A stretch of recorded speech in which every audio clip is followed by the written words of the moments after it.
esquerda soviético, tá bom?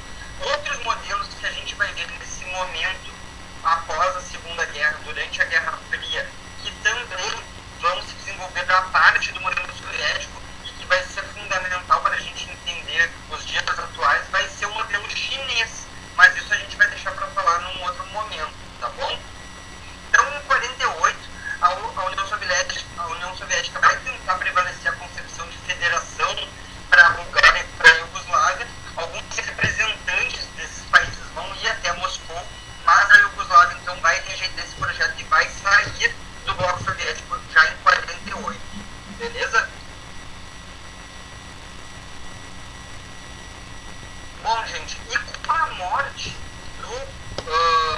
do Stalin, a gente vai ver ascender ao trono uma nova figura que vai ser conhecida como Nikita Khrushchev, que vai governar por pouco mais de 10 anos a União Soviética, e ele vai ser caracterizado principalmente por um processo de desestalinização da União Soviética. Isso vai ser muito visível no 20º Congresso do Partido Comunista da União Soviética, onde ele vai denunciar, então, nesse congresso, o culto à personalidade, mas principalmente vai denunciar os crimes perpetrados pelo Stalin durante todos esses quase 30 anos de poder que o Stalin ficou no poder. Então, vai acabar gerando um grande racha dentro do Partido Comunista do mundo inteiro. Eu lembro a vocês, inclusive, que aqui no Brasil existiu o Partido Comunista Brasileiro, PCB, e ele vai rachar justamente nesse momento, em 1956, dando origem ao PCB, já existia, mas a um novo partido que é o PCdoB, que é o racha desse Partido Comunista Brasileiro. A gente viu, inclusive, agora nas eleições municipais, a nossa candidata aqui em Porto Alegre, Manuela Dávila, fazia parte do Partido Comunista do Brasil, que é originário desse partidão, que era conhecido o Partido Comunista Brasileiro, e que em 56 se torna então o PCdoB. No mundo inteiro vão ocorrer rachas de grupos que queriam se desvencilhar dessa amarra que era o stalinismo, e grupos que, por mais que acreditassem que aqueles crimes eram condenáveis, não buscavam rachar dentro dos seus partidos. Tá bom? Esse momento do Nikita Khrushchev também ele vai ser caracterizado por algumas tentativas de reformas mais liberais da economia soviética. Isso não vai ser conseguido nesse momento, mas ele vai buscar uma maior reforma liberal, porque a economia soviética, como a gente vai ver, e ela ainda estava no seu ápice, ela era uma economia extremamente hierárquica, extremamente direcionada, e que não havia muito espaço para algumas tentativas e ações individuais. Ela era uma coisa muito hierarquizada, muito sistemática, vinda de cima, por ordens, e ela não conseguia se desenvolver de maneira mais ampla e complexificar a produção. Beleza? Então a gente vai ver também esse momento do Nikita Khrushchev como a ruptura da União Soviética com a China comunista do Mao Tse-tung, como a gente vai ver também com o desenvolvimento do maoísmo na China. E vai ter uma política um pouco mais conciliadora com o Ocidente, como a gente não tinha visto até então. Então, o período do Khrushchev vai ter uma maior aproximação com o Ocidente. Ao mesmo tempo, por mais que denunciasse o Stalin, o Khrushchev vai reprimir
gente tem uma imagem do Yuri Gagarin, que vai ser então um astronauta russo, o primeiro ser humano a tripular uma nave espacial e viajar na órbita da Terra, ainda nos anos 60, em 61, início da década.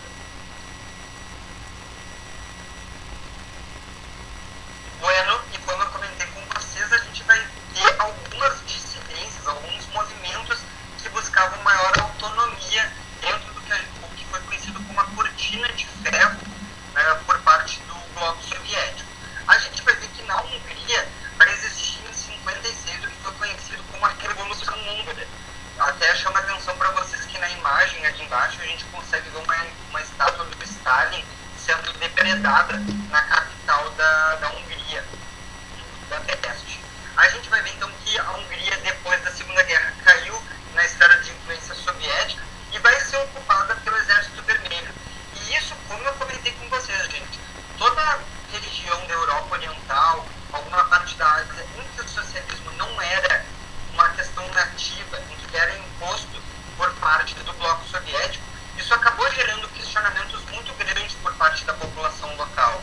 E isso não quer dizer que essas populações, essas localidades, não tivessem partidos comunistas fortes, que inclusive lutaram na Segunda Guerra Mundial. Mas esses partidos comunistas, muitas vezes, também não estavam de acordo com as políticas soviéticas, tá? Então a gente vai ver que é muito comum esses movimentos durante a década de 50 e década de 60, e que foram fortemente reprimidos pela União Soviética, mas a gente vai ver que eles eram questionadores da política soviética. Isso também não quer dizer, e eu lembro vocês, que eles fossem contrários a uma política socialista. Muitas vezes eles queriam uma política socialista, mas uma política de melhora no socialismo e não necessariamente uma volta ao capitalismo. Até porque essas regiões do leste europeu foram muito subjugadas pelo capitalismo ao longo do século XIX. Tá? Então a gente vai ver que na Hungria a revolta vai ter um caráter até anticomunista e antissoviético, essa principalmente a Revolução Húngara, mas a gente vai ver que os questionamentos e as questões que eles buscavam nessa revolta foram em partes atendidas pela União Soviética, e vai ocorrer então um afrouxamento na influência soviética na Hungria desde esse período. Gente, eu acho interessante, até para dar um tempo do Marcelinho dar uma respirada na fala, mas a Hungria, não só a Hungria, a gente tem essa revolução da húngara em 1956, mas a gente vai ter algo mais ou menos semelhante na Finlândia também, um pouco mais tarde, tá? E por que essas duas localidades? Porque essas duas localidades, além de tudo, isso reflete até nos dias de hoje, no próprio totalitarismo que a gente tem na Hungria nos dias de hoje, de governos de ultradireita, eram polos nazifascistas. Tá? A Hungria, dentro da Segunda Guerra Mundial, ela foi um polo nazifascista. A Finlândia também vai ser um polo. Então, também se remete muito a esse histórico anticomunista presente nessas organizações de extrema-direita, e também reflete, obviamente, com essa centralização de poder que a gente via dentro do padrão soviético, certo? Então, não é do nada que surgem esses fatores. O Marcelo mesmo falou, no século XIX era muito castigado pelo capitalismo e imperialismo europeu, mas a gente também teve um crescimento do nazifascismo dentro dessa região durante o período do nazismo, anterior à Segunda Guerra Mundial já, certo? Então a gente tem que ficar ligado nesses trâmites, essas evoluções que vão acontecendo durante a história. Como a gente fala, a história é um processo histórico, ela não acontece tudo do nada. Beleza, até aqui tudo bem, gente. Passamos Stalin, passamos Khrushchev. Stalin mais afastado do Ocidente, mais vinculado com o culto à personalidade, um autoritarismo gigantesco. Khrushchev um pouco mais ameniza esse processo de stalinização, ao mesmo tempo uma aproximação com o Ocidente, mas castiga os movimentos dissidentes da Europa Oriental. Tá bueno? Chegamos então num outro período, o segundo período mais longo de presidentes da União Soviética, tirando o Stalin, que vai ser então conhecido como o Leonid Brezhnev, que vai ser então quem vai encerrar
socialista, forte teor do lado, com ajuda inclusive da União Soviética. Bom, bueno, a estagnação econômica ela vai começar então desde o fim dos anos 60 e a gente vai conhecer um período que vai ser conhecido como as reformas de Kosygin. Kosygin ele era um ministro do Brezhnev e que ele tentava flexibilizar o sistema, buscava desburocratizar a produção, aumentar uma autonomia por parte da ponta da produção, que seriam então as empresas, né, dentro dessa economia socialista, extremamente rígida e inflexível. Mas essas medidas do Kosygin nos anos 60, esse ministro, elas vão aumentar a fragilidade da economia socialista, não vai ter certo, e ao perceber essa perda de controle político por parte da União, por parte do Bloco Soviético, os anos 70, com o Brezhnev, vão frear essas reformas e aumentar de novo essa forte hierarquização da economia.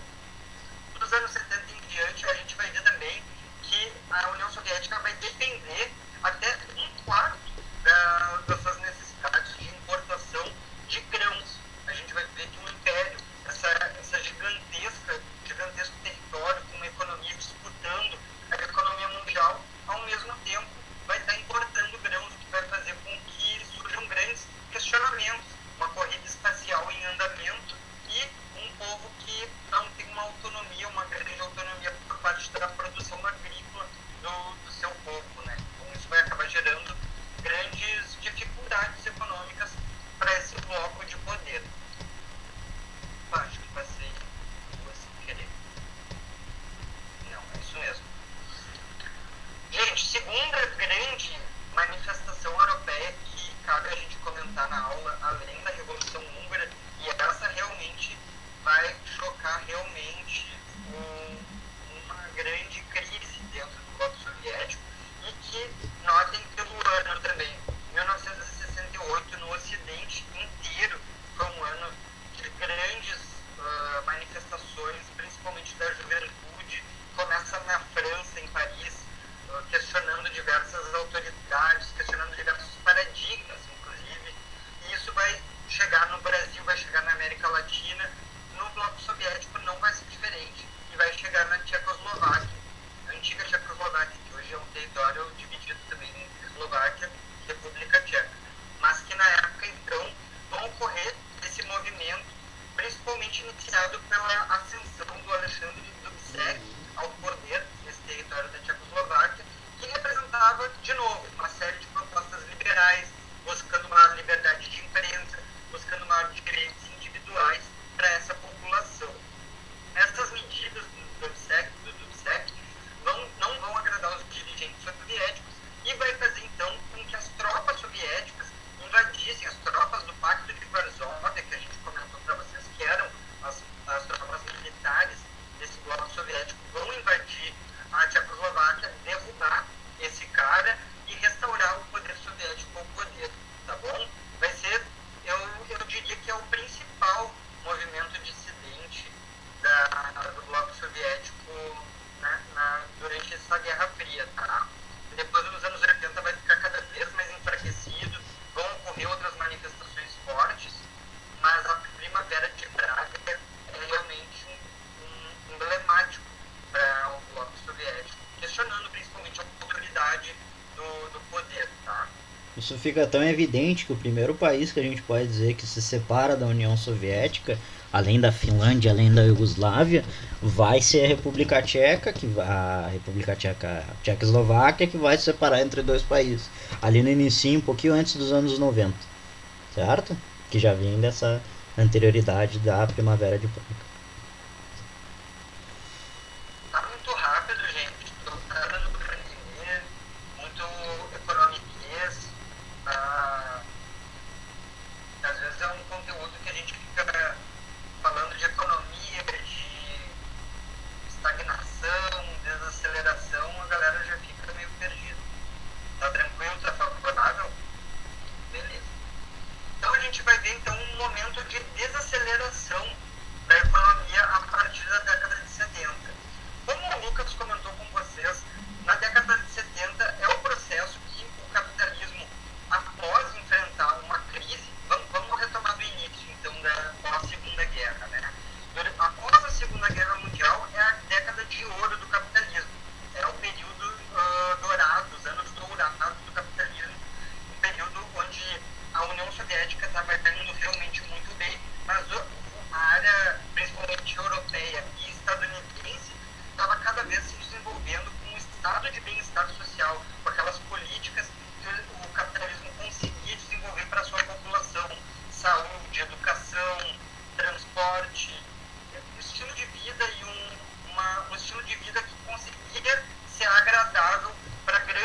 parte da sua população.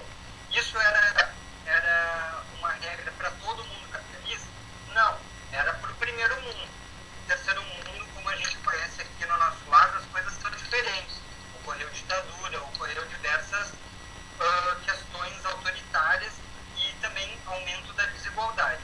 Mas no primeiro mundo, na Europa e nos Estados Unidos, a gente vai ver que foi os anos dourados do capitalismo. Após o início dos anos 70, ocorre então a crise do petróleo e a partir daí o capitalismo se desenvolve a partir do que a gente chama de neoliberalismo. Uma experiência onde não vão mais ser dialogados, onde não vão mais ser aceitos os conchados a partir de classes sociais. A ideologia neoliberal ela é individual, o mérito pela tua vitória é só individual, a tua derrota é somente tua, é também individual. A ideologia neoliberal ela acredita muito no individualismo, no progresso individual e não coletivo, como a gente viu com vocês. A ideologia neoliberal também não acredita em dar assistencialismo como educação, saúde e alguns outros direitos sociais como parte desses direitos. Acredita que isso poderia ser mercadoria também. Isso vai fazer com que o capitalismo e esse neoliberalismo que a gente conhece se desenvolva a partir de uma maior flexibilização, o que a gente chamou também de pós-fordismo ou toyotismo. Isso vai ficar claro com a produção capitalista se desenvolvendo de maneira mais flexibilizada. Em vez de só produzir carro, uma empresa conseguiria de repente produzir carro, mas também produzir moto e produzir algum outro tipo de transporte quando o carro não tivesse sido valorizado naquele momento para a população. Isso não vai ser acompanhado pelo bloco soviético. A gente tem uma foto aqui do lado que mostra os caminhos, que é o carro Lada. Inclusive eu e o Lucas tivemos um professor na faculdade que era um entusiasta da União Soviética e nos anos 2000, ou nos anos 90 ainda se dizem, né? Ele ainda tinha um Lada que era para valorizar o lado soviético e a indústria soviética. Porque eles vão exportar também a sua economia, mas o que a gente vai ver é, como a gente comentou com vocês, uma maior estagnação, porque a economia soviética não vai acompanhar essa flexibilização e esse toyotismo. Vai ficar produzindo muito em grande quantidade do mesmo produto, não conseguindo acompanhar o capitalismo. E aí vai ser a grande desigualdade entre os dois blocos. Tá? Muito difícil de entender. Tentei deixar um pouco mais fácil, mas é mais ou menos por aí que a gente vai começar a ver uma grande desigualdade, tá?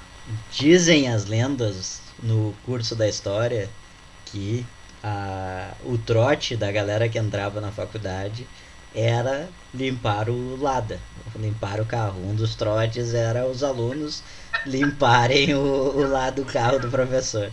Quando a gente entrou, não, né? Mas na época que ele ainda tinha o carro, era dos trotes. Era limpar o carro do professor Dario. Já vamos dar o nome aos bois aqui. Que é um grande professor, um querido professor. É um grande. Inclusive que dá aula sobre esse assunto. Inclusive se aposentou ano passado. Eu tive a honra de ser a última turma do Dario. O Dario ele tinha 40 anos de casa quase. Um patrimônio quase da URGS. Tinha um selinho de patrimônio assim na pele dele da URGS. Uma figuraça.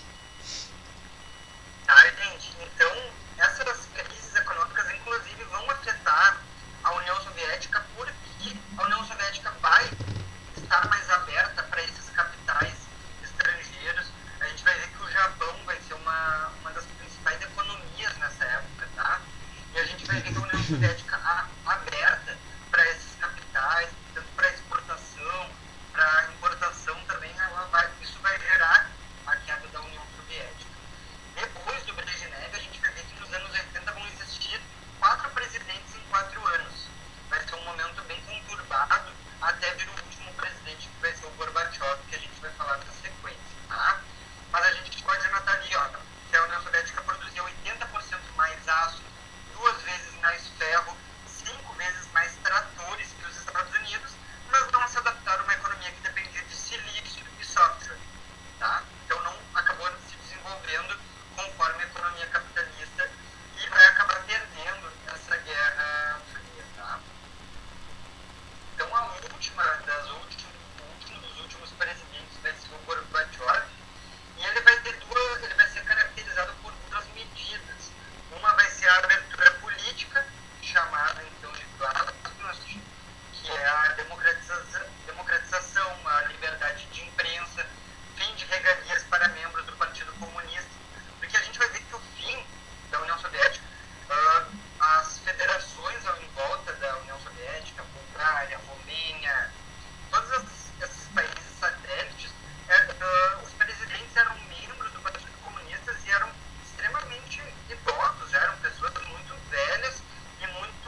ou com a União Soviética, tá?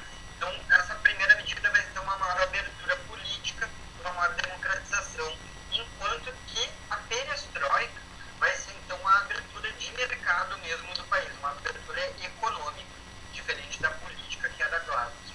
Então, vão ocorrer, principalmente, essa maior abertura de recursos, de capital, por parte da União Soviética, e o Gorbachev vai ser muito caracterizado porque, ao contrário dos outros presidentes que interviram nas manifestações dissidentes da União Europeia, do leste europeu, o Gorbachev não vai interferir nesses movimentos dissidentes. Tá? Então, nos anos 80 vão começar a ocorrer diversas manifestações inclusive vinculadas ao bem-estar da população no sentido de manifestações contra a poluição, por exemplo, que era uma crescente na União Soviética, dos países do leste europeu também. Então a gente vai ver muitos movimentos dissidentes nos anos 80 para até os 90.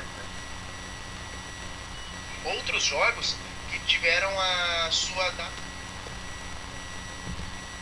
Bueno, gente, alguma dúvida aqui? Falamos basicamente do apogeu à queda da União Soviética, mas a queda não, até o fim do período soviético. A gente ainda vai trabalhar o que foi a queda do Muro de Berlim, o incidente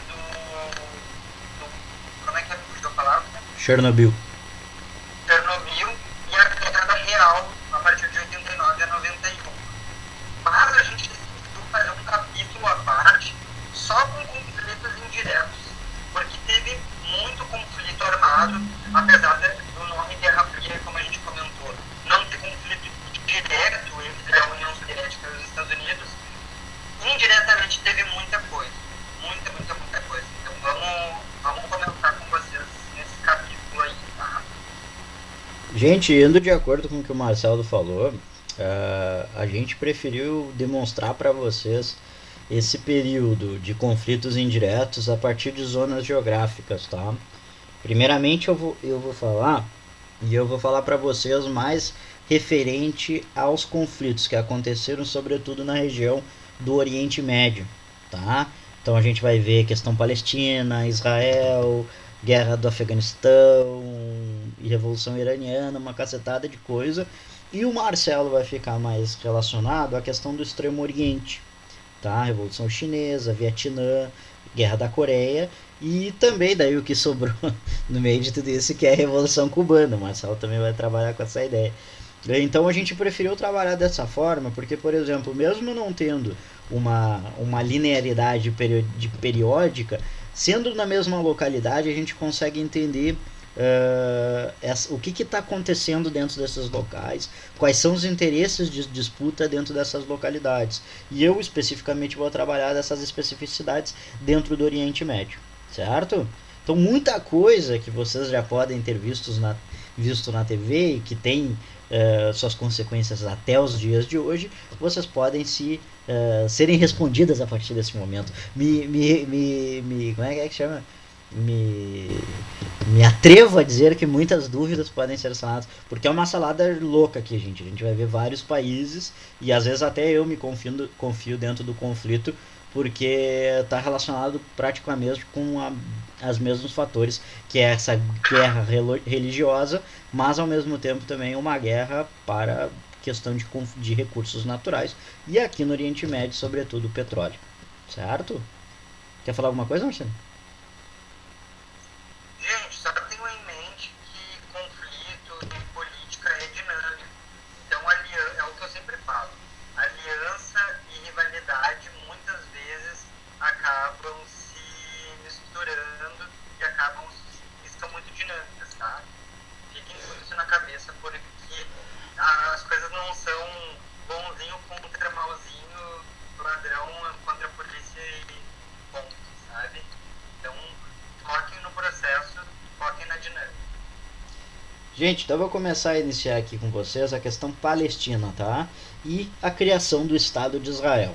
Para trabalhar uma questão mais ou menos histórica, só para dar um parâmetro rapidamente para vocês, a Palestina, onde é que ela fica? Ela fica dentro de uma região, é um povo histórico do Mediterrâneo, constituído principalmente por filisteus, cananeus e também pessoas oriundas da própria Península Ibérica, tá? Uma região ali... Pode passar para mim, Marcelinho, o slide só para mostrar o mapinha que tem ali. Aqui nesse mapinha já dá pra ver, pra vocês verificarem, observarem, tá? Ele vai ficar aqui no mar Mediterrâneo, entre o Egito e o Líbano, tá? Nessa região que fica ali encostada, ali bem onde, na divisa entre África, entre o norte da África e a península e a região do Oriente Médio. Pode voltar, valeu. Outra coisa que é importante a gente citar historicamente, gente, é a questão do movimento sionista, tá? O que vai ser esse movimento sionista?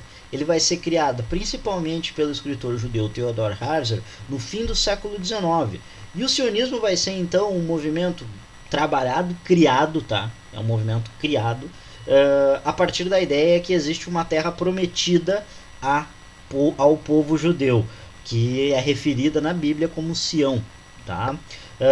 E a partir desse momento, então, sempre se teve essa ideia, e além dessa ideia, se teve o início de um processo migratório de população judia para a Palestina, certo? Então a própria migração judia ela se inicia no fim do século XIX, veja bem, certo? Porém, no início não se tinha um certo conflito entre essa população palestina que vivia nessa região, no estado palestino, no território palestino, e esse povo migratório judeu, certo? Os problemas vão acontecer quando, ao fim da Primeira Guerra, principalmente, mundial, a Inglaterra vai cogitar a criação de um estado judaico dentro da Palestina, certo? E aí se iniciam os desentendimentos, então, dessas diferentes populações, os judeus e os palestinos, certo? No fim da Segunda Guerra Mundial, principalmente quando ficou aberto para o mundo o que aconteceu, os horrores do Holocausto com a população judaica, os judeus ganharam muita força política internacional. Lembramos que a população judaica, além da Europa Oriental, que ela estava colocada, estava espalhada por grande parte do mundo. E um dos locais em que a comunidade judaica é muito forte, é muito rica, é no próprio Estados Unidos. Então isso, se aproveitando inclusive do poderio econômico que os Estados Unidos têm nesse momento e da comunidade judaica que vivia nessa região, começou a se fazer uma campanha internacional para se criar e aí, fortemente um Estado judaico dentro da região da Palestina. Isso vai acontecer quando em 1947 a ONU vai declarar a partilha da Palestina, onde 57% do território vai ficar sob posição dos judeus e 43% para os palestinos, que ainda eram a maioria dentro dessa região, tá, gente? E Jerusalém em específico, que era uma cidade que é sagrada para os dois povos, ia ser administrado pela própria ONU, certo? Então, para vocês verem particularmente, foi criado um território dentro de um território que já existia, a partir de uma ideologia criada, porque nada diz que o território prometido para os israelitas é Israel, certo? É uma questão, um nacionalismo criado, certo?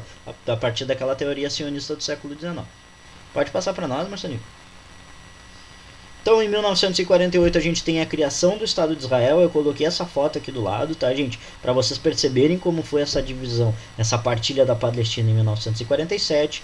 O que vai acontecer? Então, com essa intervenção judaica e do mundo ocidental, principalmente dos Estados Unidos, tá? Porque o interesse estratégico dos Estados Unidos aqui nessa região é muito forte. Lembramos que essa região aqui é muito próxima da União Soviética, certo? Então, estrategicamente para os Estados Unidos, Israel, que vai se tornar um dos principais aliados dos Estados Unidos até os dias de hoje, vai se tornar praticamente uma base avançada, certo?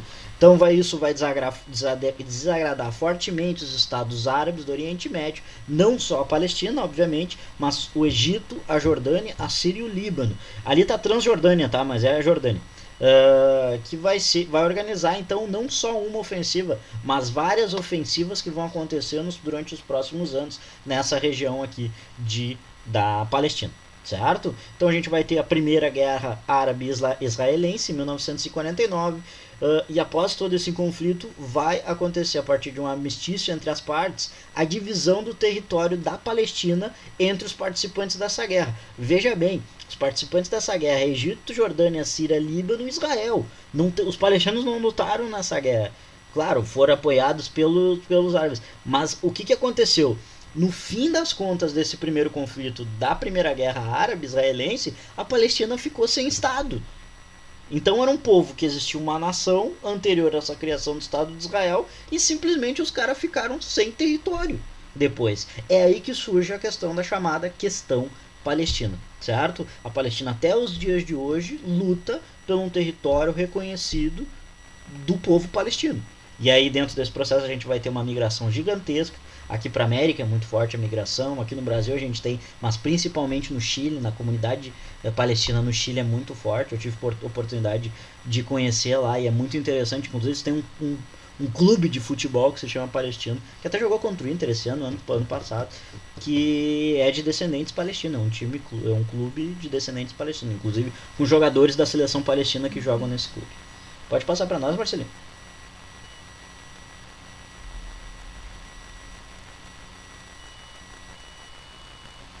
Então, a partir dessa questão palestina, gente, a gente vai ter Israel como sendo um centro militar internacional, porque para se defender, obviamente, de todos aqueles inimigos religiosos e políticos que vai ter na volta dele, o próprio Egito, mas também outras locais, Israel vai se tornar um dos principais estados militarizados do mundo, certo? Inclusive é muito bizarro, assim, os palestinos, tanto homens quanto mulheres, são obrigados a servir no exército israelense por uma quantidade de X de anos, certo? Eu digo para vocês assim, é praticamente uma população armada para uma guerra, certo? Então a questão militar dentro de Israel é muito forte, muito grande. Então, além disso, com apoio extremamente violento dos Estados Unidos, tá? Que vai ter como o seu grande aliado dentro do Oriente Médio o Estado de Israel. O que vai acontecendo então nessa região? O pau vai comer seguidas vezes durante todo, praticamente até o fim dos anos 80 nessa região e até os dias de hoje, se a gente for comparar e ser bem realista, tá? Até os dias de hoje essa confusão, esses conflitos continuam à tona e efervescentes dentro dessa região. Talvez o primeiro deles seja a questão da Guerra do Suez, do Canal de Suez, tá? O que vai acontecer? Após a tentativa do Egito em nacionalizar o Canal de Suez... Você sabe o que é o Canal de Suez? Eu não sei se tem ali... Volta ali, Marcelinho, vê se não tem no slide... Acho que tem no slide anterior. Aqui, ó. O Canal de Suez, gente, é mais ou menos nessa regiãozinha aqui, ó. Mostra ali, Marcelinho, no chifrezinho aqui da aguinha, aqui embaixo. Aqui embaixo. Isso, praticamente a divisão ali, ó. Vocês estão vendo que tá a aguinha aqui, que é o Mar Vermelho? É o que o Jesus abre, né? É o Mar Vermelho, né? Eu não me lembro qual que é. É, não é? Tá travado, tá sem tua voz, pai. Não é Jesus que abre o Mar Vermelho. Não é?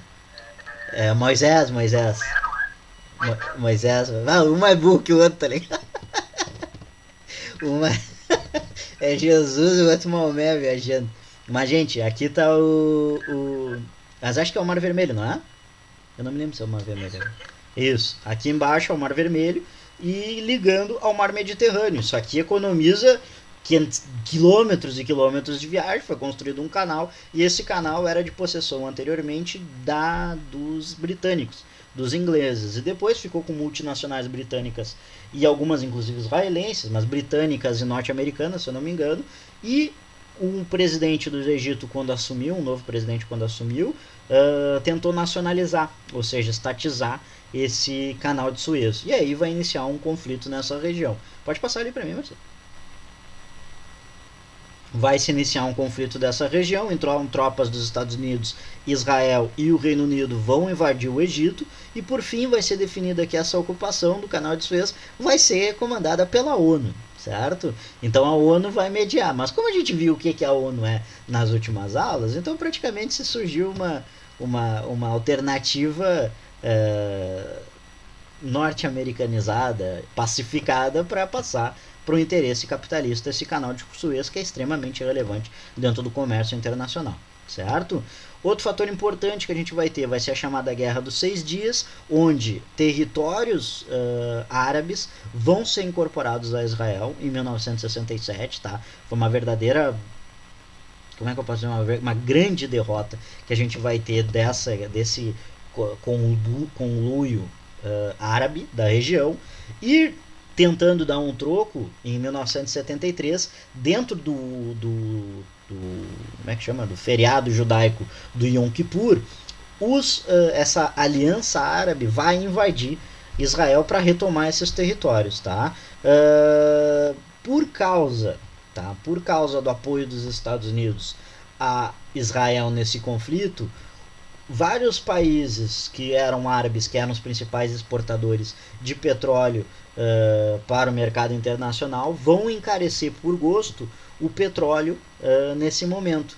E aí, a partir disso, é o que surge a chamada crise do petróleo. Por isso que a guerra do Yom Kippur é tão importante para a gente entender dentro de um contexto internacional. Percebam que a gente está falando de conflitos indiretos. Por isso que a gente fala que é conflitos indiretos, né? Porque são conflitos que não necessariamente está sendo relacionada, não está lutando União Soviética com Estados Unidos, mas o interesse dos dois, sendo eles as grandes lideranças dos dois blocos dentro da Guerra Fria, está diretamente ligado dentro desses conflitos.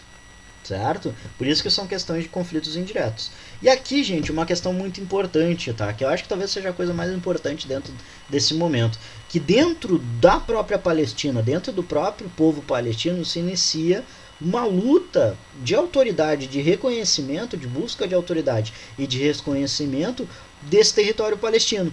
Então, principalmente duas organizações vão ser predominantes nesse momento. A gente vai ter a Organização pela Libertação da Palestina, pelo chamado Partido do Al-Fatah, que vai ser criado em 1964, que inicia com ambientes de violência, de ações terroristas, mas posteriormente, a partir de 87, se eu não me engano, ele se torna um partido político mesmo e tenta, por bases democráticas, não, diplomáticas,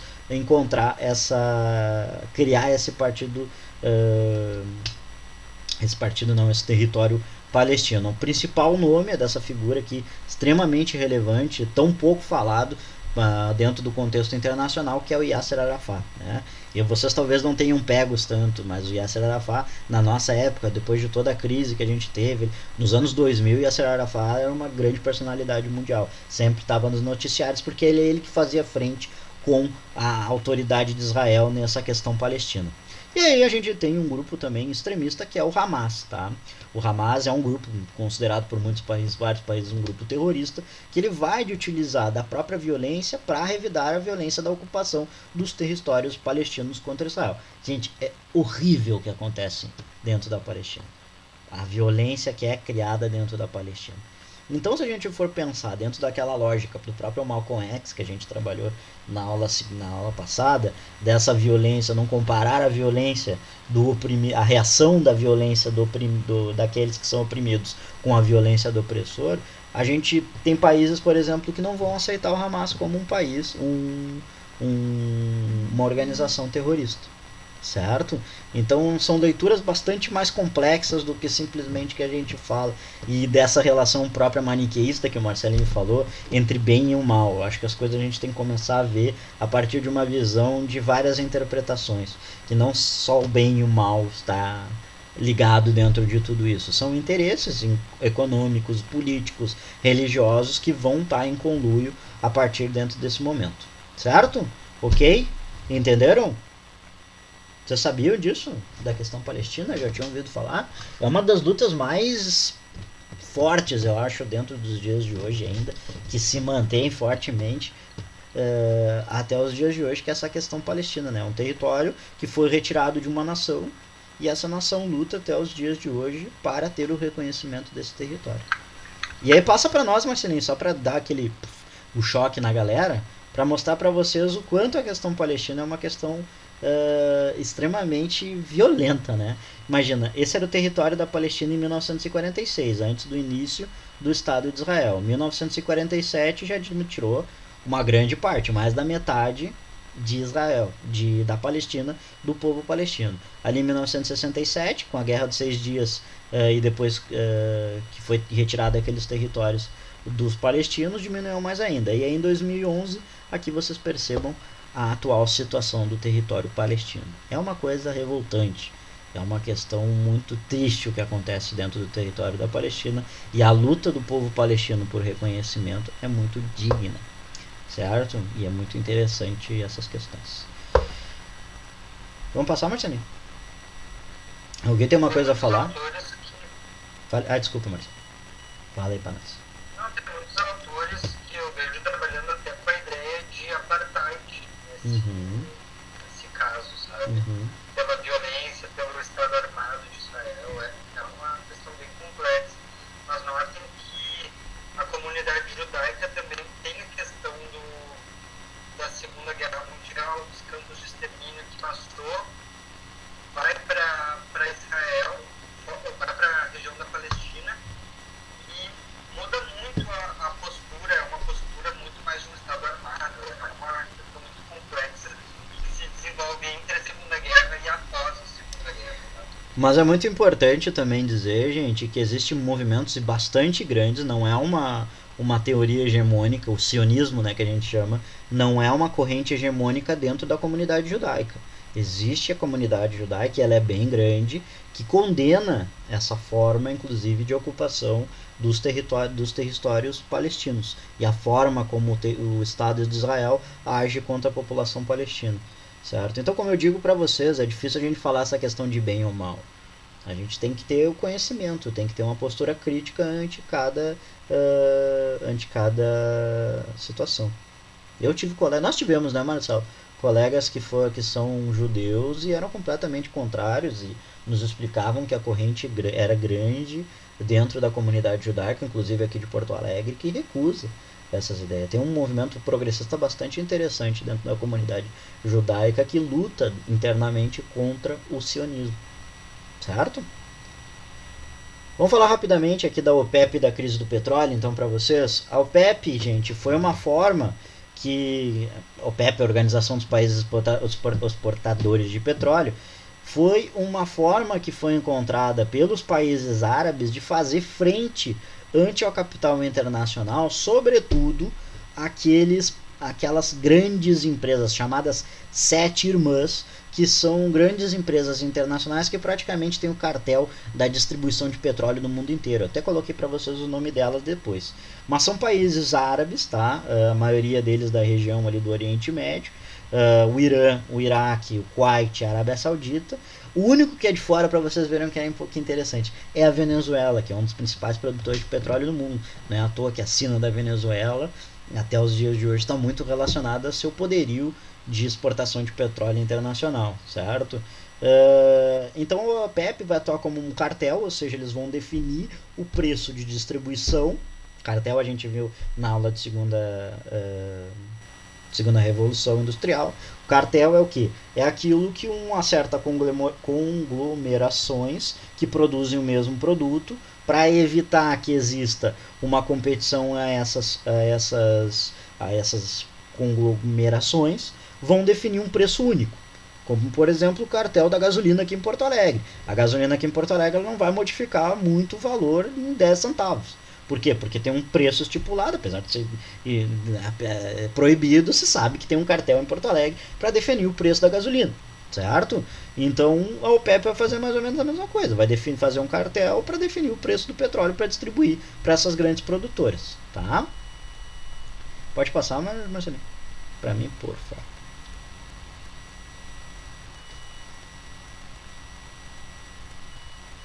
Tá branco ainda. Pra mim não apareceu antes. Aí, veio. Então o que vai acontecer? A OPEP vai fazer esse movimento, então, de contraponto às principais empresas de distribuição de petróleo ocidentais, as chamadas Sete Irmãs, e ali várias delas tu tem até os dias de hoje como grandes empresas de petróleo, ali a Standard Oil, que é a maior de todas, a Shell, a Mobil, a Royal Dutch Shell. Tem até uma delas aqui que mudou o nome, mas é a Texaco, tá? Não me lembro qual delas é a Texaco, mas praticamente continua a mesma coisa, mudaram só os nomes, podemos dizer assim. E a gente vai ter em 1973 a chamada crise do petróleo, gente. O que vai acontecer? O que eu já tinha explicado para vocês.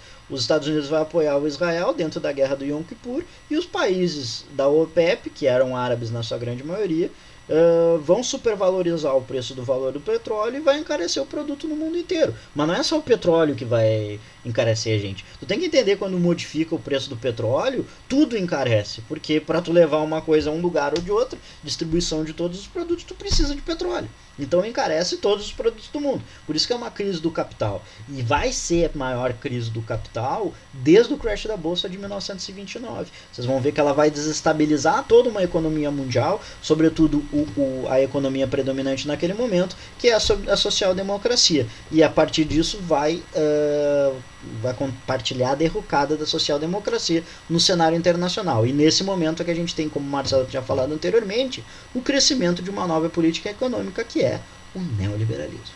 Certo? Até aqui de boa? Falem comigo.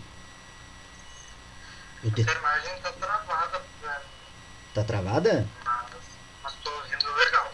Tá travada pra vocês também, gente?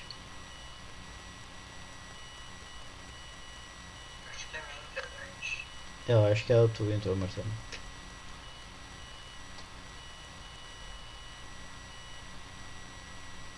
Gente, eu vou falar pra vocês de uma revolução extremamente importante. E essa sim, eu acho que de todas, talvez. Todas na real. A questão palestina é extremamente atual também. Mas a revolução iraniana, por estar tanto dentro dos últimos momentos, principalmente o conflito do Irã com os Estados Unidos, é uma questão relevante que a gente tem que trabalhar aqui para entender esses fatores. Então vamos entender um pouco o que é a tal da Revolução Iraniana, tá, gurizada? E Revolução Islâmica também chamado, que aconteceu em 1979. Desde os anos 40, o Irã vai ser comandado, então, por governantes vinculados a políticas liberais, tá? Muito vinculado com a cultura ocidental, sobretudo dos Estados Unidos. Porém, esses governos vinham com altos índices de corrupção, desigualdades sociais, somados a fortes repressões aos seus opositores, tá? Então era uma política liberal, muito vinculada aos Estados Unidos, dentro de uma nação que historicamente a gente não pode dizer que nem era muçulmana, tá? Lembrando que o Irã é a representação do que a gente conhece como a Pérsia na antiguidade. Então a gente pode trabalhar que o Irã, na realidade, é um dos únicos locais dentro do Oriente Médio, principalmente nessa época ainda se mantinha, que a religião predominante não era o islamismo. Isso é muito louco de parar para pensar. Inclusive até os dias de hoje, a quantidade de zoroastrismo, do zoroastrismo na República Iraniana é muito grande, certo? Mesmo sendo um país de teoria do Islã hoje em dia, certo? Então nos anos 70 o que vai acontecer? O país vai ser governado pelo Shah Reza Pahlavi, que vai ter uma política fortemente autoritária em conjunto de todos aqueles movimentos que a gente tinha falado, liberalismo e como é que chama? Vinculação aos governos ocidentais. O principal opositor desse Shah Reza Pahlavi vai ser o Ayatollah Ruhollah Khomeini, tá? Vocês percebam que meu árabe, que não é nem árabe, né? Meu pérsico, sei lá como é que se chama, meu persa tá muito bom, né? Eu que fui criado para ver que as aulas desde o início do ano de persa Não, meu persa tá fantástico, né, meu? É muito Prince of Persia, né? É muito joguinho de Mas bueno, vamos parar de falar bobagem. Então o principal opositor do Pahlavi do Shah vai ser um cara chamado Ruhollah Khomeini, tá? Esse cara vivia exilado em Paris e seu plano de governo era relacionado a reformas sociais, principalmente instaurando leis e preceitos fundamentalistas do Islã, certo? Então, pelo próprio nome que a gente viu, Ayatollah é uma liderança religiosa, certo? O que vai acontecer? Muito próximo do retorno do Ayatollah para o Irã, vai iniciar uma série de levantes e revoltas dentro do país de caráter revolucionário, tá? Quando ele chega, então o país já está em polvorosa para retirar o governo do Shah. Então vai se iniciar protestos, greves. Porém, cara, isso que eu acho fantástico dentro da Revolução Iraniana. Esses levantes, gurizada, eles não vão ser necessariamente iniciados por partidários fundamentalistas do Islã. Muito pelo contrário, quem inicia esses protestos são mulheres, inclusive, mulheres, militantes de esquerda, certo? Porque a gente tem essa visão muito grande do Irã de hoje, mas eu botei umas fotos ali até pra gente fazer um contraponto depois. Mas o Irã é talvez dos países do Oriente Médio, dessa região do Oriente Médio, o mais ocidentalizado de todos, certo? Então é interessante observar como, por exemplo, liberais também estavam vinculados. Não era de fundamentalistas islâmicos. Porém, com a deposição do Shah e já tendo essa liderança política muito forte do Khomeini, o Irã vai se transformar então, a partir de 1º de abril de 1979, numa república islâmica, certo? Até que deu para vocês entenderem? Tá de boas? O que vocês me dizem?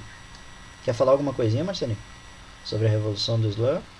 Não, mas é a prova dos 9 aqui da Guerra Fria, né? A gente vai ver muita revolução que acontece nos anos terminados em 9. A Revolução Chinesa em 49, a cubana em 59, a iraniana em 79. Então tem Algumas. Gurizá, tu passou pra nós? Aí, passa pra nós. Só passa pros guris.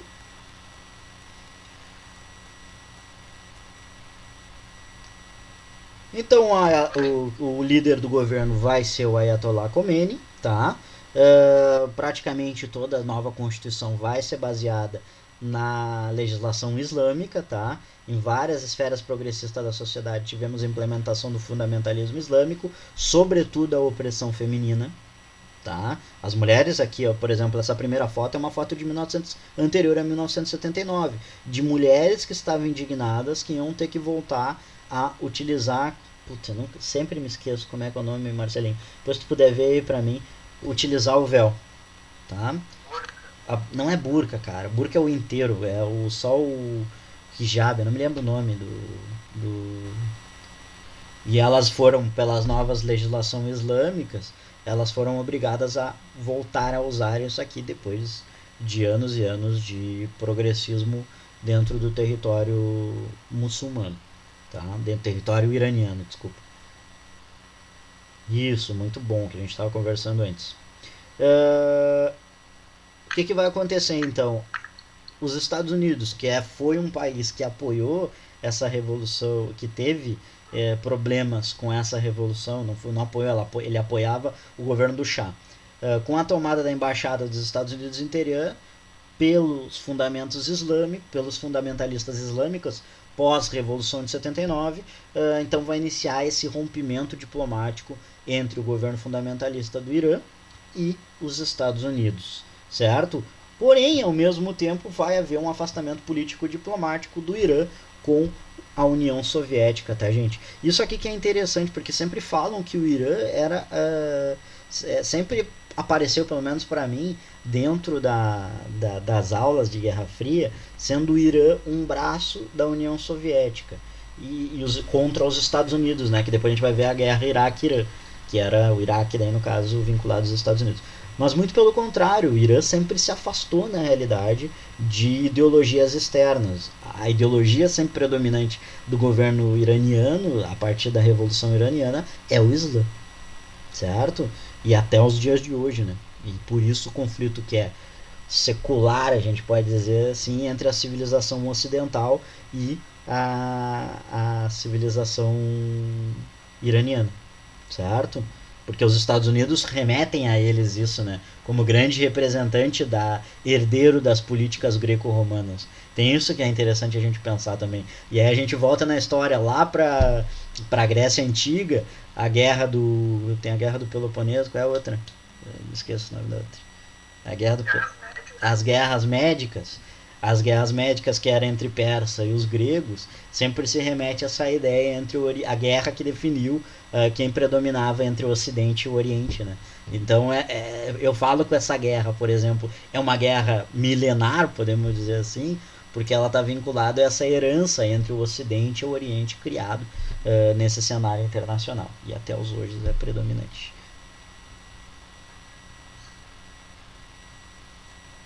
Pode passar pra nós aí, Marcelinho. Com alguma dúvida, gente? Volta ali só, Marcelinho, desculpa. Perdão, cara. Essa fotinho de baixo aqui eu botei, gente, aí pra gente ver também essa questão de quanto o nosso pensamento ocidental nos limita, né?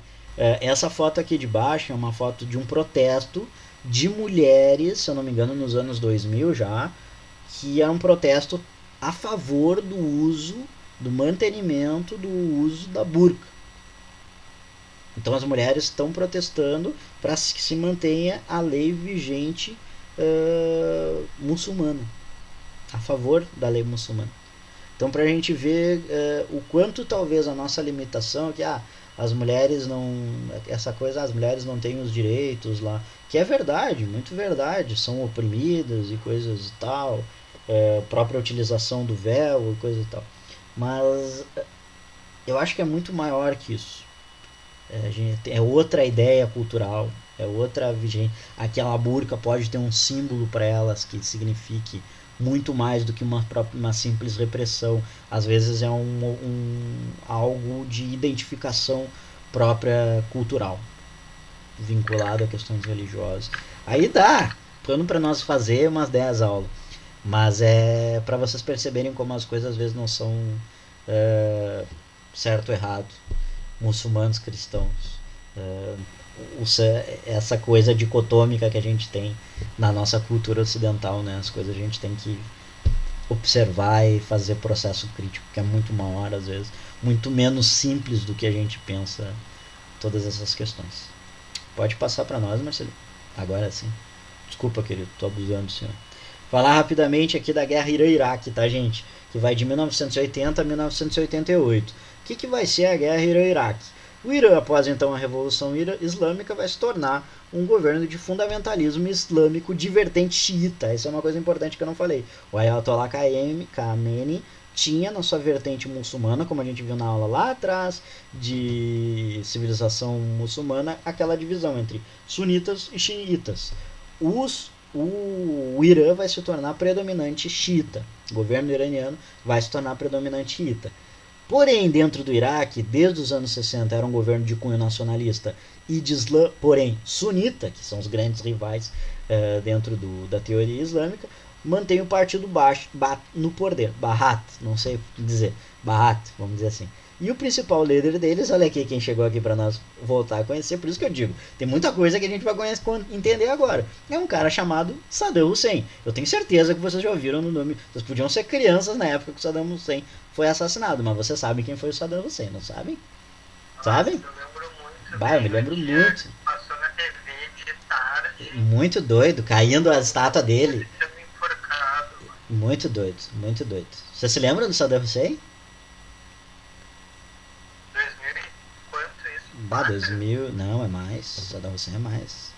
6 ou 8, alguma coisa assim. Já é mais pro fim da década. E o Saddam Hussein era o líder do partido Ba'ath, que era o líder do Iraque, podemos dizer. Ele começa como vice-presidente, ele não é presidente, mas a partir dos anos 70, 80, ali, se eu não me engano, ele vira presidente.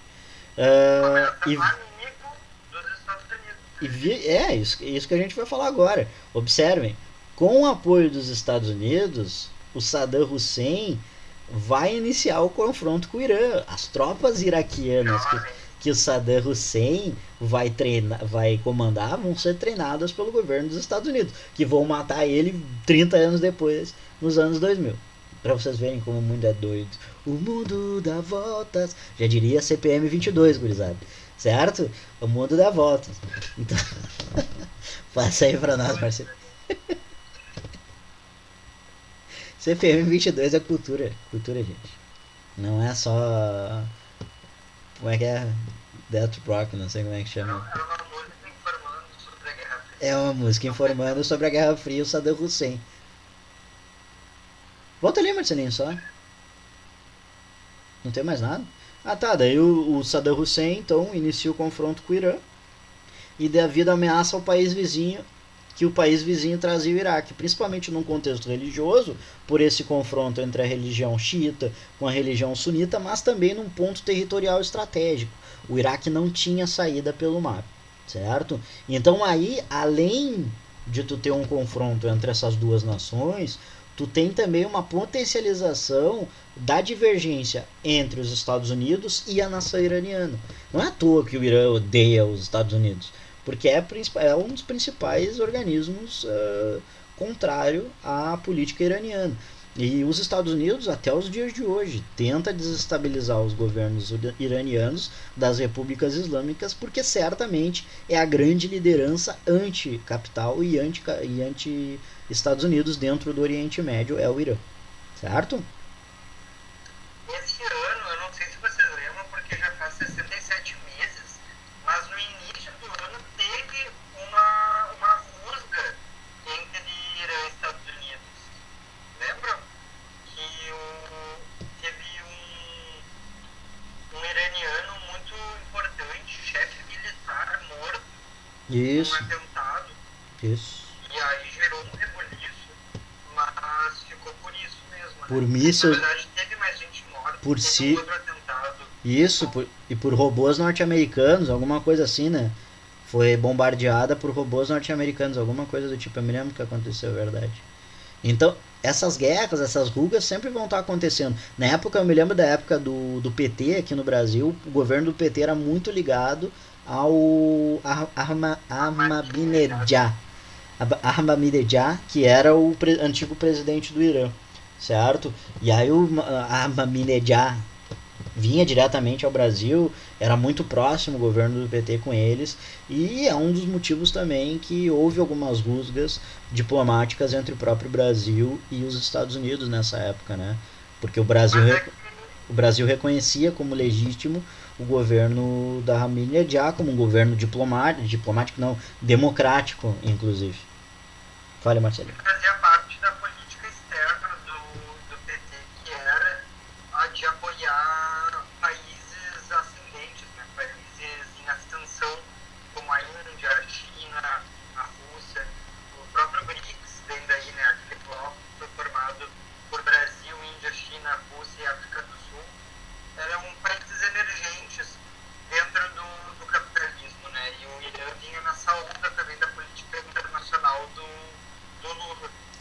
E a gente pode ver isso, gente, como isso modifica, por exemplo, dentro do governo agora do Bolsonaro, trabalhando com um assunto anterior que a gente trouxe, que o governo Bolsonaro, uma das primeiras ações de política internacional dele é modificar a embaixada do Brasil com Israel para Jerusalém. Como assim tu vai modificar? Por que é simbólico isso? Porque Jerusalém teoricamente é um território neutro. Quando tu coloca a oficialidade de um país, como por exemplo uma diplomacia de um país dentro de um território neutro, na realidade tu não está mais trabalhando que aquilo é neutro, é que aquilo é um território de Israel. Então, para vocês perceberem como essas questões políticas e internacionais que a gente está falando aqui estão vinculados a tudo isso, esses atos externos estão vinculados a todas essas questões.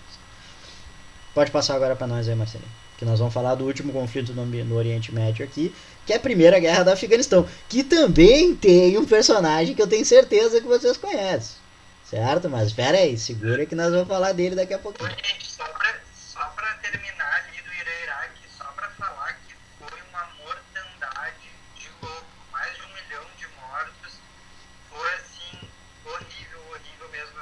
8 anos de guerra, foi uma coisa bem feia mesmo, e só para deixar isso claro, assim, foi um conflito muito violento. E que não termina aqui, vamos ser bem sinceros, vai continuar depois na chamada Guerra do Golfo, tá? Mas a gente é pós-Guerra Fria. Por isso que eu não quis dar muito a questão do resultado, porque depois a gente vai trabalhar com isso. Mas isso que o Marcelo falou é muito importante, gente. É uma guerra que vai matar uma quantidade gigantesca de pessoas, tá? Mas segura essas informações que a gente vai trabalhar no pós-Guerra Fria também. Eu acredito que nós vamos dar aula porque tá muito bom de trabalhar essas coisas com vocês. Falei. Ah, tá aqui. Primeira Guerra do Afeganistão, que vai ter, como eu disse, um personagem que eu tenho certeza que vocês conhecem aqui também. Talvez alguns não tenham vivido estar vivos enquanto ele estava vivo, mas que vocês conhecem, eu tenho certeza que vocês já ouviram falar. Então a Primeira Guerra do Afeganistão, porque é outra guerra que até os dias de hoje segue a função lá, a Primeira Guerra do Afeganistão vai ser de 1979 a 1989. que vai acontecer nessa guerra do Afeganistão? Dá um prelúdio geral ali no território, tá?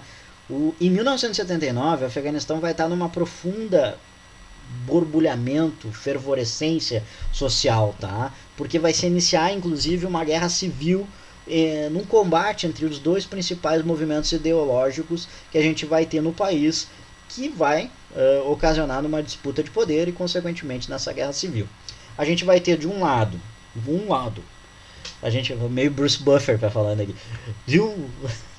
de um lado, a gente tem os movimentos de cunho marxista-leninista, ou seja, vinculados inclusive com a União Soviética, e de outro lado, a gente vai ter os movimentos fundamentalistas religiosos, que são contrários à inserção ideológicas estrangeiras. Esses grupos vão ser chamados de mujahideen. Aí o Marcelo sabe falar melhor que eu não sei falar muito bem afegão. O meu persa é muito bom, mas o meu afegão já é um pouco mais complicado.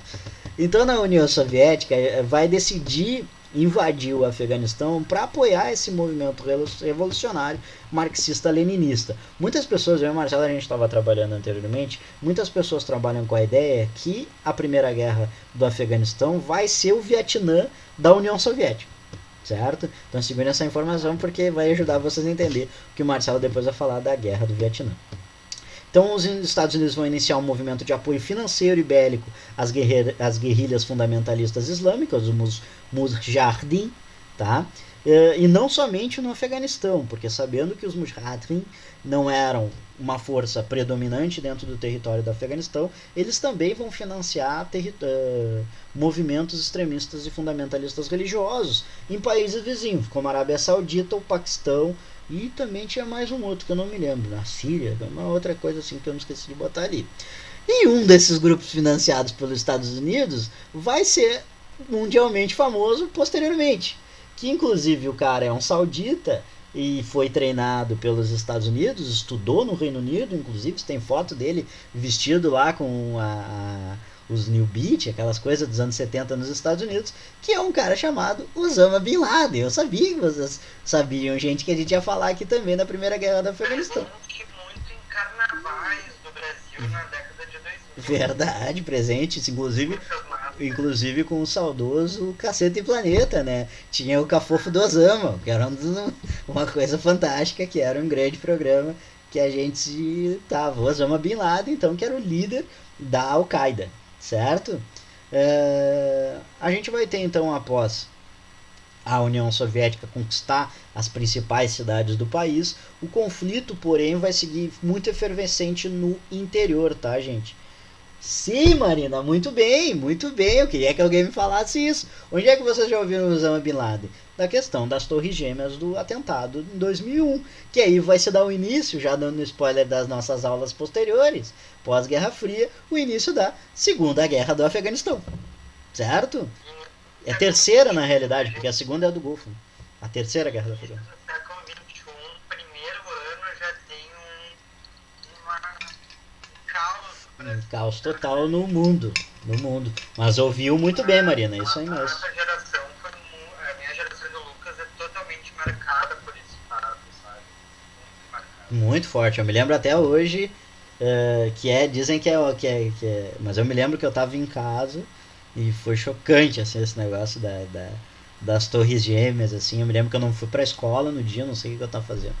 Vagabundo, né? Eu não fui pra escola no dia. Mas era pior, devia ter uns 9, 10 anos de idade. E não. E. Cara, isso é mentira, tu sabia? Não tava dando Dragon Ball em casa. Desenho. Mas tava dando desenho, mas não era Dragon Ball. Tinha gente que dizia que era Pokémon, se inventava uns bagulho, mas não era essa parada. Mas e foi muito chocante, assim. E daí eu me lembro da época que começou a invasão mesmo ao Iraque, e era bizarro, assim, estourava as bombas de noite, assim, na TV, e os caras passando a guerra ao vivo, assim, explodindo a cidade inteira, e a guerra passando ao vivo, então era muito chocante, assim, muito... E quando o Osama foi morto também, né, foi uma coisa bastante chocante. Mas ele morre no final, para quem não conhecia o Osama Bin Laden, já demos o spoiler, tá? Ele é morto depois pelos Estados Unidos. Gente, posso continuar falando pra vocês? Eu queria que o Marcelinho pelo menos falasse uma deles. Eu vi que agora que era 10 horas da noite, a gente tá falando, conversando, mas é que é tão gostoso a gente falar e se lembrar também, faz me lembrar, ter um pouco de nostalgia. Um troço meio bizarro ter nostalgia com guerra, né? Mas é nostálgico pra gente, porque esses fatos marcaram muito a minha geração, como o Marcelo tava dizendo, marcaram muito a minha geração e do Marcelo, a geração dos anos 90, né? Nós que somos 91, né, Marcelo? Tem 91 também, né? 91. Ah, tá 92? Ai, que nenê. Piá. Guri. Mas, gente, vocês se preocupam da gente ficar um pouquinho mais? Eu sei que a gente anda abusando nas últimas aulas, mas é que. Eu acho que será que precisa? É que, cara, eu prefiro seguir hoje, porque a aula que vem é muito curta. E não dá pra gente pegar período dos outros, entendeu? Então eu prefiro que a gente siga aqui hoje, termine em Afeganistão e que tu fale um, pelo menos ali, não sei se é China que tu vai falar, do que a gente ficar apertado na aula que vem. Mas daí depende de vocês, gente. Qualquer coisa a gente vai dar um jeito. A gente sempre dá um jeito pra vocês, você sabe. Vocês são nossos denguinhos. Pode ser? Estão muito cansados? Eu sei que é informação pra caramba, mas é massa, né? Eu curto essa aula. Modéstia à parte, eu acho bem legal esse conteúdo. Dá pra entender muita coisa que acontece. Tá. Tá, vamos lá então. Vamos indo. Se vocês estiverem muito cansados. Ah, Lucas, deu, tá? E aí a gente para. Volta ali só, Marcelinho, que eu não terminei, rapaz. Não te afobes. Tá, daí o Osama Bin Laden, tá? O Osama, o cafofo do Osama. Então após a. Ah não, eu terminei sim. Bah, olha como eu sou idiota, tô falando mal de ti. Vai conquistar então as principais cidades do país, tá? Cabul ali, por exemplo, uma cidade muito importante. Mas os conflitos vão seguir efervescentes, muito fortes no interior, principalmente nas regiões. O Afeganistão é uma região montanhosa, foi isso que inclusive dificultou por muito tempo a captura do Osama Bin Laden. Ele vai ser morto 2 ou 3 anos depois do atentado nas Torres Gêmeas. E vai acontecer que vai se continuar efervescente no interior, então, esses conflitos até os anos 2000. Pode passar, Marcelinho, para nós. O que vai acontecer, tá, gente? Após a União Soviética, então, conquistar as principais... Ah, eu tinha a mesma coisa, ali na primeira ponto. Mas em 1988, principalmente pela crise que já estava em grande altura dentro da União Soviética, a gente vai ter uma crise instalada e as tropas soviéticas vão ser retiradas pelo Gorbachev, que o Marcelo tinha falado anteriormente, do país do Afeganistão, no caso. Então, após o conflito, vai haver uma guerra civil entre esses vários mujahidins que lutaram e vai predominar o Talibã, que vai se estabelecer, outros que vocês também devem conhecer, o governo do Talibã, que é um dessas facções mujahidin, que vai se estabelecer no poder do Afeganistão entre 1996 a 2001, quando se tem a Segunda Guerra do Afeganistão. E vai haver um rompimento entre o Talibã e o governo norte-americano, principalmente quando eles alçam ao poder. Mas vocês eu botei aqui do lado para vocês perceberem quanto os Estados Unidos apoiavam esses Mujahideen, esses grupos fundamentalistas islâmicos, que tanto que o presidente Ronald Reagan, nos anos 80, recebeu, dentro da guerra do Afeganistão, recebeu esses caras, essas lideranças, dentro da Casa Branca, e ali a foto dele conversando com essas lideranças Mujahideen. Certo, gente? Ficou entendido? Ficou entendido? Falem comigo. Não ficou muito confuso? Mesmo? Gente, eu tô dando resumões do resumão, tá? Porque se a gente fosse falar as guerras em si, ponto por ponto, nós ia ficar 10 aulas aqui falando de Guerra Fria. Então a gente prefere dar esses resumões, um pouquinho de cada coisa, para vocês saberem que isso aconteceu dentro. Porque, principalmente na URGS, nos últimos anos, eles estão sendo bem sem vergonha, perguntando desses conflitozinhos mais relacionados às questões dos conflitos do que da Guerra Fria em si, tá? Mais dos conflitos indiretos do que da Guerra Fria em si. Toca a ficha, mestre. Vai que é tua. Gente, falar então rapidinho da Revolução Chinesa, e acho muito importante a gente comentar, até porque hoje em dia se fala muito da China, né? Como uma potência mundial, ultrapassando os Estados Unidos, essa corrida com os Estados Unidos, então isso tem sido muito tocado nos últimos anos, e a gente vai ver que é muito interessante a gente notar que durante o século XIX a China era, se não o maior, um dos mais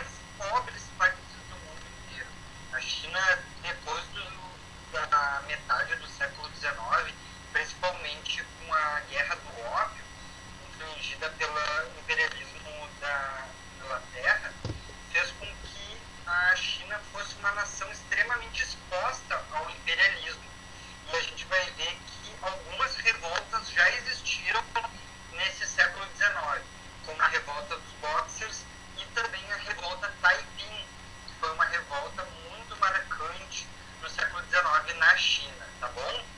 A gente vai ver também que a partir do início do século XX vai ocorrer o fim do Império Chinês. O fim da monarquia da China vai se dar em 1911 com a queda da dinastia Tang, se eu não me engano, e vai começar então o início da República Chinesa. Essa República Chinesa, no início do século XX, ela vai ser comandada por o que a gente chama de Kuomintang, que era um partido nacionalista e que tinha aspirações socialistas, mas que não desprezava a ajuda da burguesia e a ajuda da classe média chinesa. Gente, uma coisa muito importante para comentar. A China, até o início dos anos 80, era 80% rural. A China era um país extremamente rural.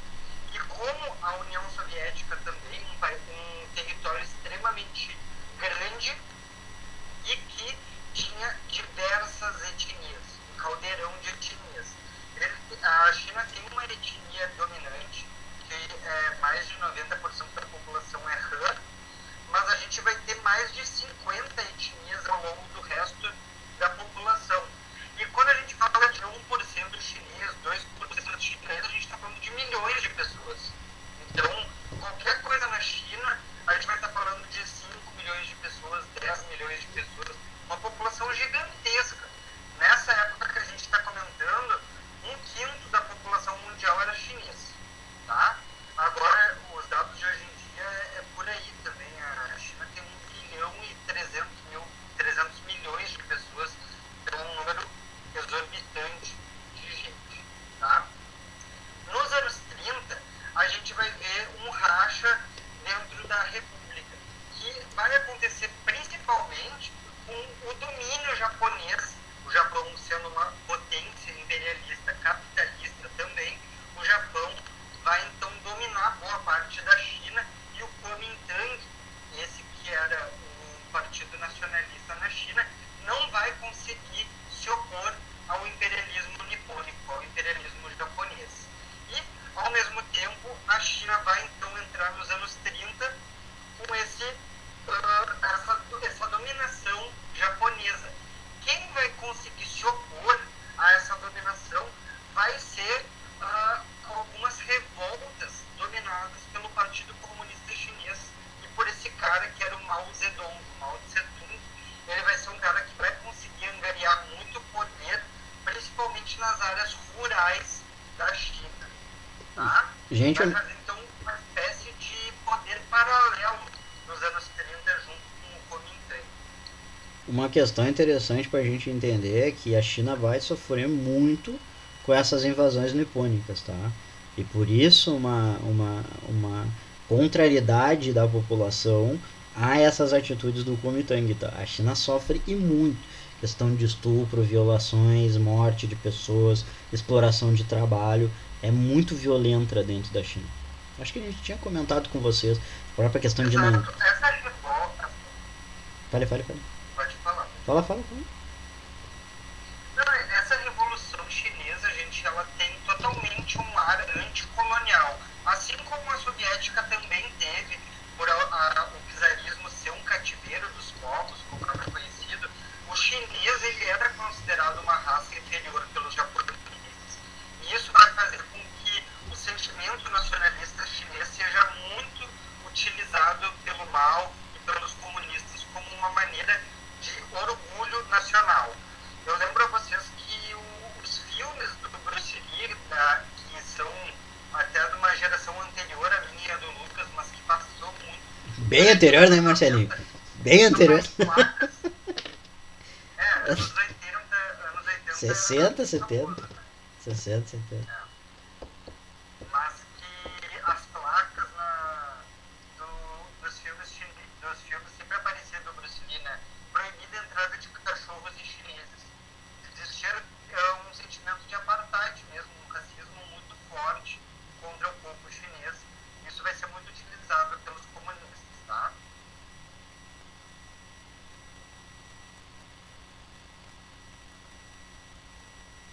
Acontece, gente, que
E, por outro lado, a União Soviética não vai apoiar de forma direta e vai apoiar muito fracamente o movimento comunista chinês em relação ao Kuomintang, porque tanto Stalin, mas como a União Soviética, no geral, tinha acordos firmados após a Segunda Guerra com o Kuomintang chinês.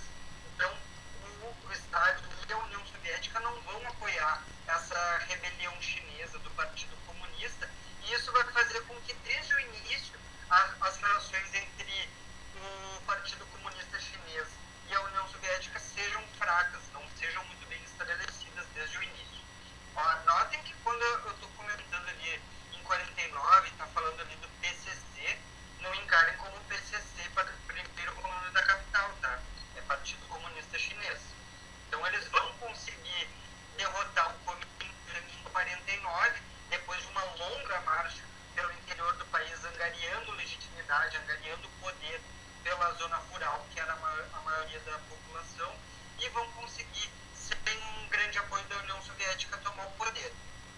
A partir daí, vai existir o que vai ser conhecido como grande salto para frente, que vai ser, então, uma política de industrialização e modernização da China, o país talvez o mais atrasado mundial, ou um dos países mais atrasados e pobres do mundo. E isso vai custar muito caro para os chineses. Então vão ocorrer milhões de mortes, tá bom? Vão ocorrer muitas mortes, tanto ligada por essa modernização, como ligada por um erro de cálculo no cálculo da industrialização e da agricultura, fazendo com que gere fome e pobreza na população chinesa. Mas é bom lembrar que isso não era uma coisa que inexistia na China anteriormente. Tanto a fome como a pobreza eram questões permanentes desde o século XIX, como eu comentei com vocês. E quando Mao morre em 1976, é interessante a gente lembrar que os índices da China de alfabetização, de consumo de bens, por mais que precário que seja, era melhor que antes, tá? O consumo de alimentos também vai ser melhor do que era antes dos anos 30. Então, é importante a gente lembrar que vai ser um período extremamente violento, um período que, no capitalismo, a modernização e a industrialização, a gente já comentou aqui, custou muito caro também. Então, quando os capitalistas, quando olham para a modernização da indústria comunista e falam de todos os horrores que foram, a gente não pode deixar de lembrar que o capitalismo não se industrializou e não realizou todas essas modernizações a partir de votações na Assembleia. Ocorreu muita violência também, tá? Mas é importante a gente não deixar de falar de toda a violência que é a mudança de base de uma indústria muito agrária, muito precária, para uma indústria moderna. E eu tenho certeza, gente, a China só é uma potência hoje em dia por ter passado por uma revolução socialista nesse momento, tá?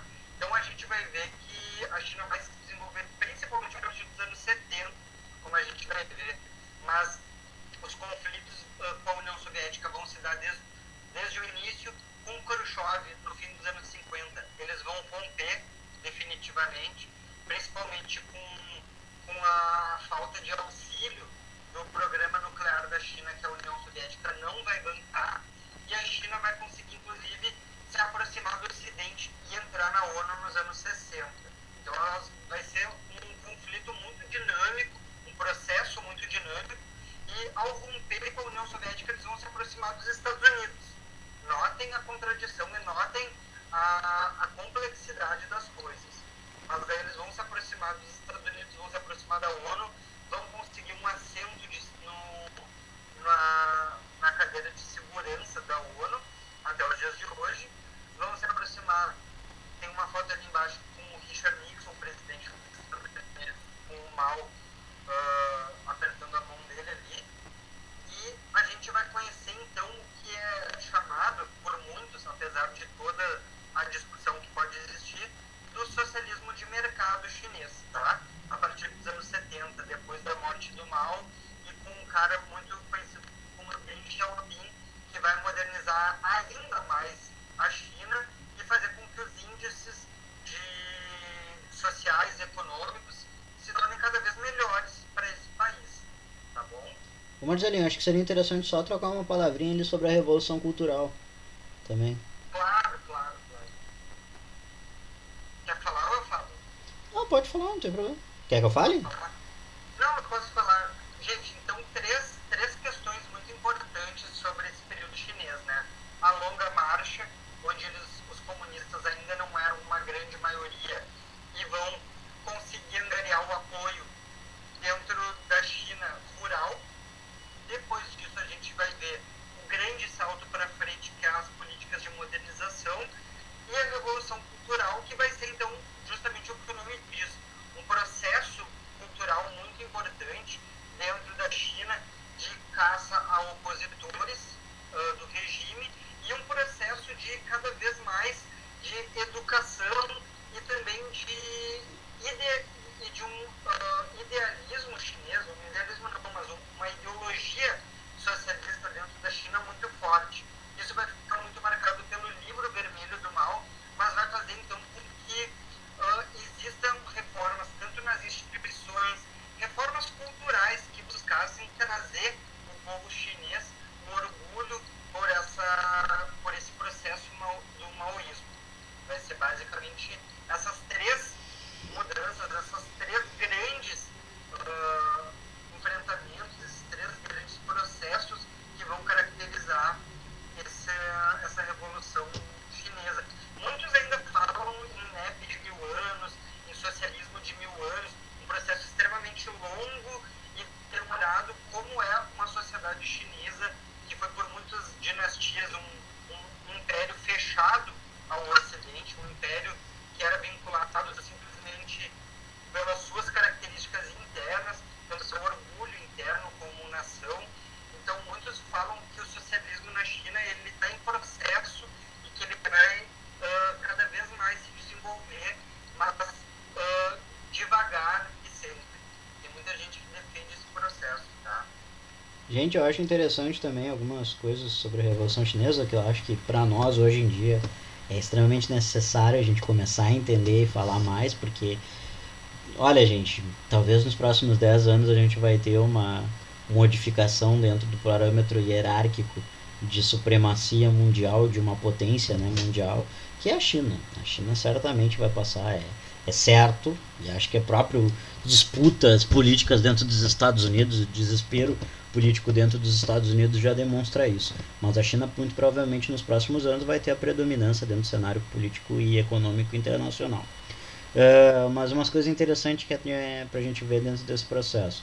Esses partidários do Kuomintang, eles são, quando termina esse processo da revolução, eles fogem para uma ilha próxima à China e ali criam um país independente que é Taiwan. Tá? Então Taiwan é um país liberal vinculado a justamente esses herdeiros do Kuomintang. E, gente, eu acho que é importante a gente falar também do vínculo, retomar na realidade essas... outra coisa curiosa antes, que é a questão de que se trabalham com a ideia que o Mao se inspirou na Grande Marcha, se inspirou na marcha do Luiz Carlos Prestes aqui no Brasil. Você tem uma ideia disso, já foi até defendido por alguns estudiosos de esquerda, que o Mao na coluna Prestes, se baseou na coluna Prestes para fazer a Grande Marcha. Então está vinculado também à própria história do Brasil. Não sei se é muito, não sei qual é a tua opinião, Marcelinho. Tranquilo, Maria, tranquilo. Boa noite, querido. Já tá. Boa noite, Maria. Mas é... difícil saber, até pelo Mao nunca ter saído da China. O Mao era um cara que era muito um representante mesmo da China nesse momento, sabe? Um cara que nunca saiu da China. Não sei. Mas o próprio Prestes já tinha contato com a União Soviética também, né? Era um cara muito respeitado dentro da própria União Soviética. Então pode ter chegado também. Então eu tenho minhas dúvidas. Mas também isso que o Marcelo tocou é muito bem, gente, dessa questão da relação com a União Soviética da China comunista, certo? Então pra gente ver, não é tudo mesmo balaio. Não é preto no branco, não é vida-morte, não é essa relação dicotômica que tanto faz a gente entender. Por isso que talvez seja tão difícil a gente entender a Guerra Fria em si, mas a sociedade mundial por um todo. Eu acho que a Guerra Fria é um conteúdo extremamente fantástico para a gente quebrar justamente essa visão dicotômica do mundo em si, certo?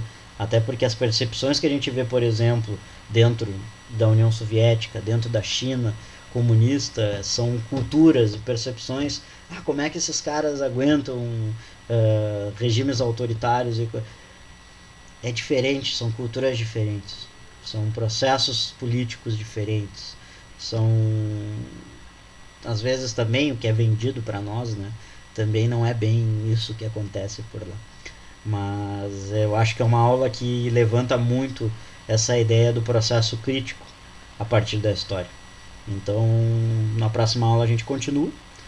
Pedimos desculpa por seguirmos, mas é uma aula gostosa de dar, né? De entender várias coisas. Para nós é muito boa, eu adoro essas aulas. Mas é uma aula também que eu acredito ser gostosa de ter também. Porque faz a gente trazer elementos do dia a dia até os dias de hoje, tá muito ligado. Claro, Joãozinho, tu pode indicar o que tu quiser, cara. Indica aí pra nós. Fala pra nós. E aí na próxima aula a gente continua com o que, Marcelinho? Guerra da Coreia. Guerra da Coreia, daí temos Revolução Cubana, Vietnã. Claro, João, adoro essa série da Netflix, cara. Tem uma também do Oriente Médio, né? Que é sobre a aula de hoje, vale a pena. Eu não conheço esse History 101. Eu acho que em português é um nome diferente. Mas Não pode é crer. History 101 em inglês, que é tipo assim, história. Tipo assim, sabe? Direto ao ponto. Tá, entendi.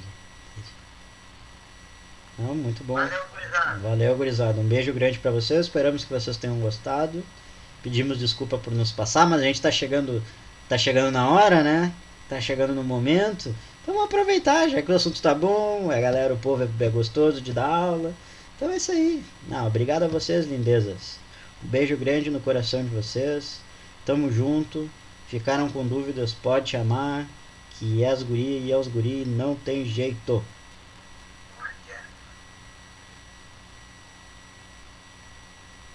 Vai ser colocado no YouTube, obviamente, como sempre. Inclusive da aula passada eu botei hoje, se eu não me engano, ontem de noite, agora não me lembro. Mas eu botei, já tá da aula passada de terça-feira lá, já tá o da aula de quinta-feira passada também. Então vai ser colocado. Não sei se hoje ainda eu vou colocar porque eu quero ver meu Grêmio, né? Mas amanhã certamente vai tá por lá. Beleza, gente? Valeu. Um beijo no coração de vocês. E estamos aí, né? Que isso, guria. Tu que é incrível. Vocês que são incríveis. Alunos maravilhosos, perfeitos e perfeitas.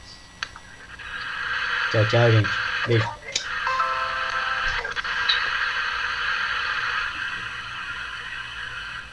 Foi bom, né, Marcelinho? Foi de boa, né? Tá dando eco pra mim, não sei porquê. Sério? Acho que tu tirou o mic, né? Tirei. Deu isso então. Por causa do mic. Mas foi tranquilo, né? De boa, aí seguimos. Acho que nós conseguimos matar terça-feira. Não falta muito. Eu vou falar o menos possível. Tu quer fazer tudo até o fim? Acho que sim, a Coreia, Vietnã. Se tu quiser ficar com o fim da União Soviética, eu até queria dar uma olhada ali pra de repente colocar mais alguma coisa. Eu acho que eu talvez esquematizar em tópicos. O que tu acha? Porque ele tá soltinho, né? Aí eu dou uma olhadinha ali pra. Eu posso pode ficar tranquilo, que daí senão fica muita coisa pra tu falar. Tá, querido? Talvez quando ver a gente pede pra eles 6h20, pra entrar um pouquinho antes, 6h15, que daí não tem erro. Ou pede, ver como é que tá a geografia, a gente pede o período pra eles. Porque pra 45 eu acho que vai ser apertadaço. Mas foi bom.